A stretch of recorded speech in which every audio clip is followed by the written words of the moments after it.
आज हम लोग क्लास 9 की पढ़ाई करने जा रहे हैं, बायोलॉजी की पढ़ाई करेंगे आज। और बायोलॉजी में एक चैप्टर जो आता है उसका नाम है सेल। पूरा नाम आता है the fundamental unit of life, जिसको बोलते हैं सेल।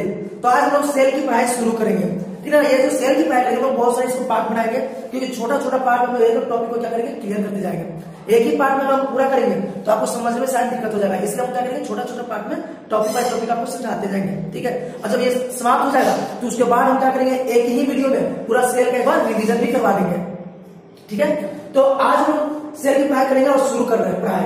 तो पहले जानिए कि सेल होता क्या है, सेल क्या चीज होता है, ठीक ना।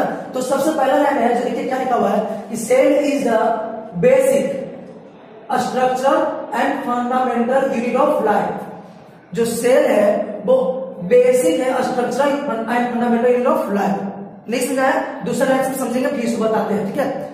तो जितने भी बॉडीज है, जितने भी लिविंग बॉडीज है, चाहे प्लांट्स का हो या एनिमल्स का हो, जितनी भी लिविंग बॉडीज है, प्लांट्स का हो या एनिमल्स का हो, ठीक ना, वो किस चीज से बना हुआ है, तो माइक्रोस्कोपिक यूनिट से बना हुआ, मतलब बहुत छोटे छोटे यूनिट से बना हुआ है। उसी यूनिट को क्या बोलते हैं, सेल। नहीं समझ आया। जितने भी लिविंग बॉडीज है, जितने भी लिविंग बॉडीज है, चाहे वो प्लांट्स हो या एनिमल्स हो, उनका जो बॉडी है वो क्या है, माइक्रोस्कोपिक यूनिट से बने हुए हैं। माइक्रोस्कोपिक का मतलब होता है बहुत ही छोटा छोटा, बहुत ही छोटे छोटे यूनिट से, इकाई से बना हुआ है। उसी यूनिट को क्या बोलते हैं, सेल बोलते हैं। नहीं समझ आया तो देखिए यहाँ पर समझाते हैं। जैसे कि एक सिंपल सा एग्जांपल लेते हैं घर का। तो घर को बनाने के सबसे पहले आपको क्या लगाना पड़ता है, ब्रिक लगाना पड़ता है। क्या ब्रिक पता है ना, ब्रिक्स बने क्या होता है, ईंट। बहुत सारे जब ईंट लोग जोड़ते हैं तो ज्यादा लोग बनता है क्या, दीवार, वॉल, है ना। और दीवार जब बहुत सारा दीवार हमको मिलता है तो क्या बनता है, रूम बनता है। अब बहुत सारा रूम के मिलने के बाद क्या बनता है, हमारा घर बनता है। बनता है नहीं बनता है। तो यहां हम कर सकते हैं कि क्या है, ये जो ब्रिक है, brick is the fundamental unit of house. बोल सकते हैं हाउस का फंडामेंटल यूनिट क्या हुआ, ब्रिक। ब्रिक से ही बना है हाउस, ठीक। उसी प्रकार से हमारा जो सेल है वो फंडामेंटल यूनिट ऑफ किसका, बॉडी का। कैसे, तो जो सेल होता है, सेल की मिलने से हमको बनता है टिश्यू। क्या बनता है, टिश्यू। सेल, बहुत सारा सेल जब मिलता है तो उससे बनता है टिश्यू। और टिश्यू मिलकर क्या बनाता है हमारा, तो ऑर्गन बनाता है। क्या बनाता है, ऑर्गन, ठीक है, अंग बनाता है। ये जो ऑर्गन है आगे चल क्या बनता है, ऑर्गन सिस्टम। क्या बनाता है, ऑर्गन सिस्टम। इसके बाद क्या बनता है, हमारा बॉडी बनता है, हमारा शरीर बनता है, ठीक है। तो देखिए हमारा जो शरीर है उसका फंडामेंटल यूनिट क्या हो गया, सेल हुआ। हमारा जो शरीर है उसका फंडामेंटल यूनिट क्या हो गया, सेल हो गया, ठीक है। वही बोलेंगे कि cell is the fundamental unit of body, या cell is the fundamental and structure unit of life या एनीबॉडी। आया समझ में। तो पहला लाइन समझ में आया, सेल क्या है, तो fundamental and structural unit of life है, fundamental and structural unit of body है, किसी भी बॉडी का, चाहे वो प्लांट हो या एनिमल हो। क्लियर हुआ, आया समझ में। तो वही यहाँ पर लिखा हुआ है सेकंड लाइन में कि जितने भी बॉडीज हैं, the bodies of living organism, जितने भी लिविंग ऑर्गेनिज्म है उनका जो बॉडीज है वो किस चीज से बना हुआ है, made up of microscopic units. छोटे छोटे यूनिट से वो बना हुआ है। देखिए छोटे छोटे यूनिट से बना हुआ है, नहीं बना हुआ है। इसी यूनिट को क्या बोलते हैं, सेल। क्या बोलते हैं, सेल। क्लियर है, चलिए आगे बढ़ते हैं। ये जो सेल वर्ड है, ये सेल वर्ड है ना, वर्ड है ना, 4 लेटर का वर्ड है, CELL, है ना। ये जो सेल वर्ड है ये कहां से लिया गया था, एक लैटिन वर्ड है जिसका नाम है सेलुला। देखिए ये बहुत ही खास ऑब्जेक्टिव पॉइंट आपके लिए, जो सेल वर्ड है कहां से डिराइव किया गया, इसका डेरिवेशन कहां से हुआ है, तो एक लैटिन वर्ड सेलुला से, जिसका मीनिंग क्या होता है, इसका मतलब क्या होता है, इसका मीनिंग होता है अ लिटिल रूम। कहने का मतलब जो सेल है वो किस वर्ड से बना है, सेलुला वर्ड से बना, जो एक लैटिन वर्ड है। इसका मतलब होता है एक छोटा सा कमरा। इसका मतलब क्या होता है, एक छोटा सा कमरा। ऐसा समझे ना, क्लियर है। तो बताइए जरा सेल जो है किस वर्ड से लिया गया है, तो सर लैटिन वर्ड सेलुला से लिया गया है। कौन सा वर्ड, लैटिन वर्ड सेलुला से। उसका मीनिंग क्या होता है, तो उसका मीनिंग होता है अ लिटिल रूम, मतलब एक छोटा सा कमरा। चलिए आगे। रॉबर्ट हुक एक इंग्लिश साइंटिस्ट है, अंग्रेज साइंटिस्ट है रॉबर्ट हुक। इसी ने सबसे पहले क्या डिस्कवर किया और नेम किया, किसका, सेल का। 1665, मतलब Robert Hooke discovered and named the cells in 1665। 1665 में रॉबर्ट हुक नाम के जो साइंटिस्ट है उन्होंने क्या किया है, तो सेल को खोजा और उनका नामकरण किया। आगे समझ में, चलिए आगे। सेल के आधार पर जितनी भी हमारी दुनिया में देखिए, आप पास आज आप देख लीजिए तो हमारे आस पास बहुत तरह के, कई तरह के क्या मिलेंगे आपको, एनिमल्स मिलेंगे, प्लांट्स मिलेंगे, बर्ड्स, इनसे बहुत सारा चीज मिलेगा ना, मतलब बहुत तरह का लिविंग बॉडी मिलेगा आपको, नहीं मिलेगा। तो सभी का जितना भी लिविंग बॉडी है बता रहे किससे बना हुआ है, सेल से बना हुआ है। किससे बना हुआ है, सेल से। तो जितने भी आपको आपके सामने लिविंग बॉडी मिल रहा है, सेल के नंबर के आधार पर, नंबर ऑफ सेल्स के बेसिस पे उसको 2 भाग में बांटा गया। कितने भागों में, दो भाग में, एक बोलते हैं यूनिसेलुलर और दूसरे बोलते हैं मल्टी सेलुलर। ध्यान से सुनिएगा, यूनिसेलुलर और मल्टी सेलुलर। यूनिसेलुलर, यूनि का मतलब होता है वन, यूनि का मतलब क्या होता है वन, आया समझ। अब मल्टी का मतलब क्या होता है, मल्टी का मतलब होता है मोर देन वन, मोर देन वन। क्लियर है? तो आपको डेफिनेशन भी याद हो गया होगा। सर आप बोले कि जितने भी हमारे आसपास जितने भी लिविंग ऑर्गेनिज्म दिख रहा है ना, वो दो तरह का है, कुछ उसमें से यूनिसेलुलर है, कुछ उसमें मल्टी सेलुलर है। किसको बोलेंगे यूनिसेलुलर, किसको बोलेंगे मल्टी सेलुलर? तो यूनिसेलुलर का मतलब है कि वन, मतलब the organism consist of one cell, the organism consist of only one cell. समझाया? The organism made up only one cell, the organism composed of only one cell is called unicellular organism. Clear है? कोई भी organism जो सिर्फ एक cell का बना हुआ है, कोई भी ऑर्गेनिज्म जो सिर्फ एक ही सेल का बना हुआ है, उसको क्या बोलेंगे? Unicellular organism. ठीक है?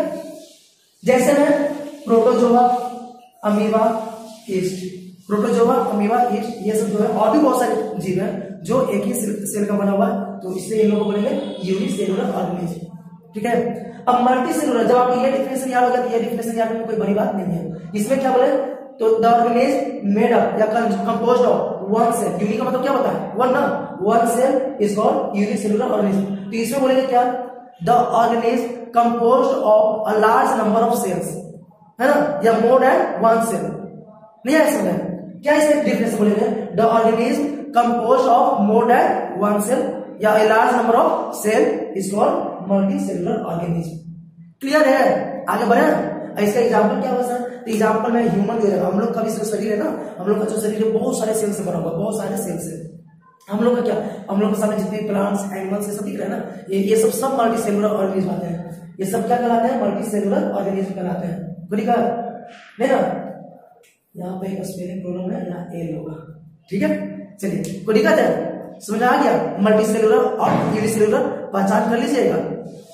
अब हम बताते हैं कि सर जो नंबर ऑफ सेल्स होता है वो किस पे डिपेंड करता है। आगे इसको बताएंगे, पर ये समझ लीजिए, नंबर ऑफ सेल्स होता है वो बॉडी के साइज पे डिपेंड करेगा। किस पे डिपेंड करेगा? बॉडी के साइज पे। जैसे एक एलिफेंट की बात करते हैं और एक माउस की बात करते हैं। एलिफेंट जानते हैं, एलिफेंट जो छोटा सा होता है, छोटा सा होता है एलिफेंट, नहीं छोटा सा नहीं, तो बहुत बड़ा होता है। और एक माउस की बात करते हैं जो छोटा सा होता है। अब बताइए किसका साइज बड़ा है? एलिफेंट का साइज बड़ा है या माउस का साइज बड़ा है? किसका साइज लार्ज है? तो एलिफेंट का साइज लार्ज है। तो जिसका साइज लार्ज होगा उसमें नंबर ऑफ सेल्स भी क्या होगा? ज्यादा होगा, अधिक होगा। आए समझे ना? नंबर ऑफ सेल्स उसमें ज्यादा होगा, और जिसका साइज छोटा होगा उसमें नंबर ऑफ सेल्स भी क्या होगा? छोटा होगा। क्लियर है? तो बताइए एक बरगद का पेड़, बनियान ट्री, एक बनियान ट्री है और एक रोज प्लांट है। अब बताइए किसमें सेल्स ज्यादा होगा? एक बनियान ट्री में ना, जानते हैं बनियान ट्री कितना बड़ा होता है और रोज प्लांट कितना मैक्सिमम, तो ज्यादा बड़ा तो होता नहीं है, 4 से 5 फीट जाएगा और उससे ज्यादा बड़ा क्या जाएगा? नहीं, तो उसमें सेल की संख्या क्या होगा? कम होगा। आ गया समझ में? तो पहचान होगी ना किसमें सेल ज्यादा होगा, किसमें सेल कम होगा। अब आप ऐसे ही पूछ सकते हैं कि आप इसको अरेंज कीजिए असेंडिंग ऑर्डर में, नंबर ऑफ सेल्स पे, कि किसमें ज्यादा और किसमें कम। ऑप्शन है आपको दिया हुआ एलिफेंट, माउस, डॉग, तीन। तो ये 3 आपको ऑप्शन है। अब इसको अरेंज करना है असेंडिंग ऑर्डर में, तो सबसे नीचे कौन जाएगा? माउस, उसके बाद कौन जाएगा? डॉग, उसके बाद कौन जाएगा? एलिफेंट। क्लियर हुआ?